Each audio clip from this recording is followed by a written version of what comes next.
Welcome back to tonight's special programme about arts and culture in the East. Now, we've heard some of the bad news about cuts in funding, but the good news is that Norwich is down to the final four in the bid to become the UK's first city of culture, and we'll hear the result of that in the next few weeks. Now, I've come inside the auditorium of the Playhouse. This is a former maltings that was converted into a venue in the 1990s, and tonight the stage is set for a performance of The Importance of Being Oscar, a tribute to Oscar Wilde.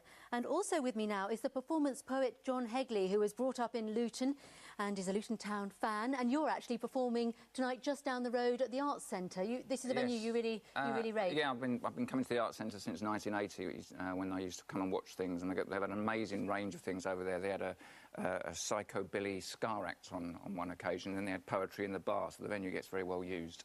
And why do you think it's important that Norwich gets recognised in this way?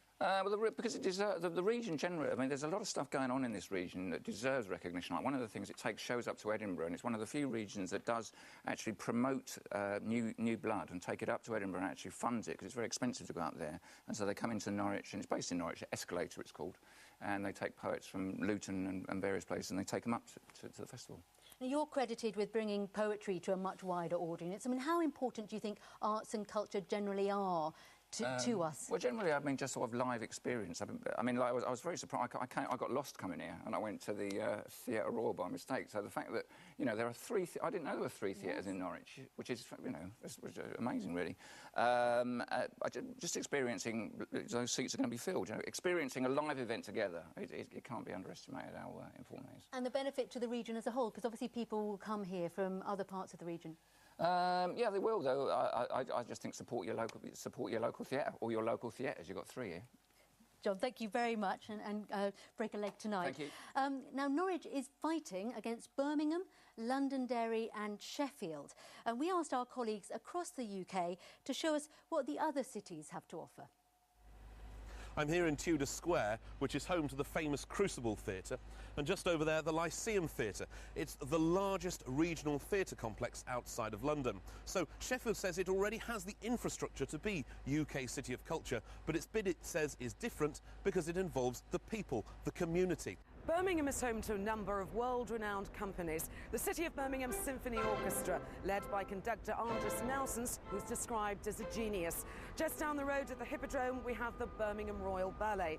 Every year here in Centenary Square, we have Arts Fest, Europe's largest free arts festival. Just some of the reasons why Birmingham deserves to be the first UK City of Culture. This is Northern Ireland's second city, with a population of just over 100,000 people. It's also a place which has two names.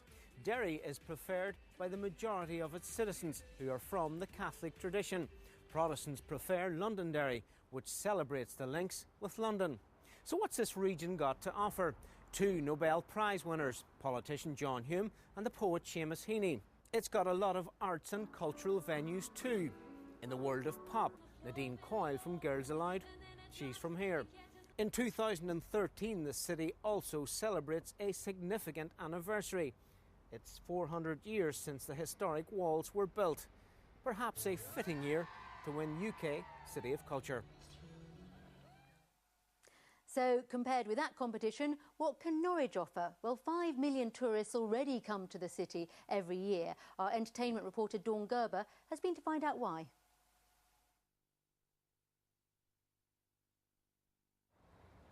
You may think Norwich is just about historic buildings. This Norman castle, our cathedral, over 900 years old. Or football. The Canaries have been promoted to the Championship.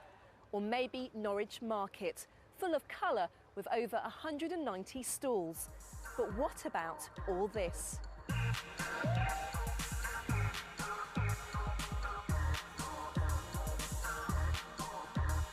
Norwich is a fantastic city for the diverse culture it offers. It's got everything to offer. Very beautiful city, it's got lots of history. Well, Norwich Public Theatre is one of only 2 public theatres in England, so it's pretty well unique. Norwich offers such a rich cultural mix. It was for a long time the second city after London, and a lot of the buildings we walk past every day are just fantastic. A lot of famous bands have played down here, like Coldplay and Oasis, but we're still very much supporting the up-and-coming bands for its size. You know, Norwich's got a hell of a lot going on. We have a collection of art from all around the world, from a huge timescale, from like 5000 BC to yesterday. We have one of the world's most important architectural buildings, which people come from all around the world to see. I'm from Sheffield now, and we're competing against you. But to be honest, Norwich is a beautiful city, and it's one of those cities where I think you have such a sense of history. The Garage is a charity that offers opportunities for people to engage in creative activity, particularly things like dance and drama. I work with people across the region all the time, and they're always really amazed when they come to Norwich. It's a really beautiful setting. It's a beautiful place to be, a beautiful place to live.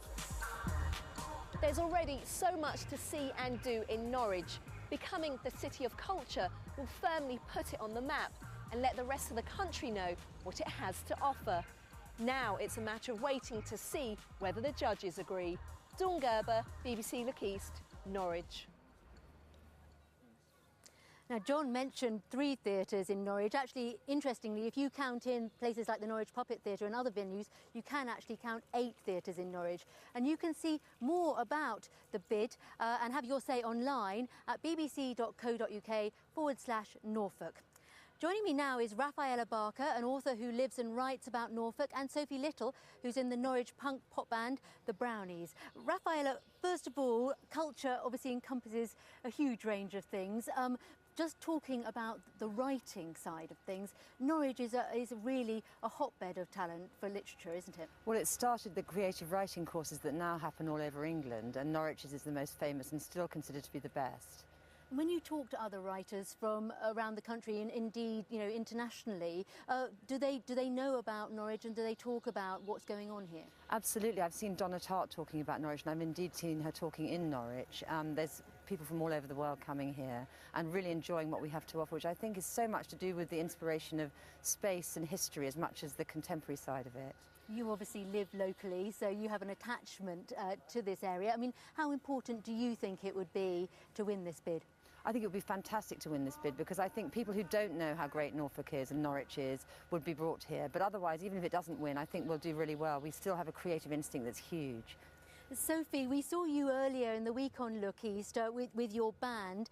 There's a really strong young music scene going on in Norwich that maybe people outside of Norwich and even inside Norwich don't know about. Definitely, there's so many genres of music as well that I think people aren't aware of happening in Norwich, so it's fantastic. And how excited are young people like you who are involved in the music scene about this bid?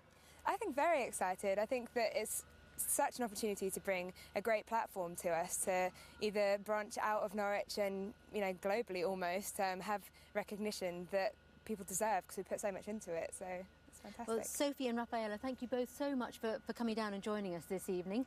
It's a lovely evening here, as you can see outside the Playhouse. A lovely day, I think, today. Let's find out more from Phil. Thank you, Susie. Yes, finding these to the... Thanks, Phil. Well, we're going to end tonight with a very special treat. John Hegley has actually composed something for us. I'm going to spell out Norwich for him and he's going to give us his thoughts. So I'll start with N. Nobody's. O. Overlooking. R. Regional. W. World Cupped in its Carrow wingspan. I play Norwich Art Centre tonight. C. Canarial. H. Heritagary doo-wop. Needs work. Thank you very much. I've written instantly on the back of an envelope. Thank you very much indeed, John. That is all from us for tonight. We'll find out whether Norwich has been successful in the next few weeks. But for now, we're going to leave you with pictures of the vibrant art scene in the city. From the Norwich Playhouse, goodbye.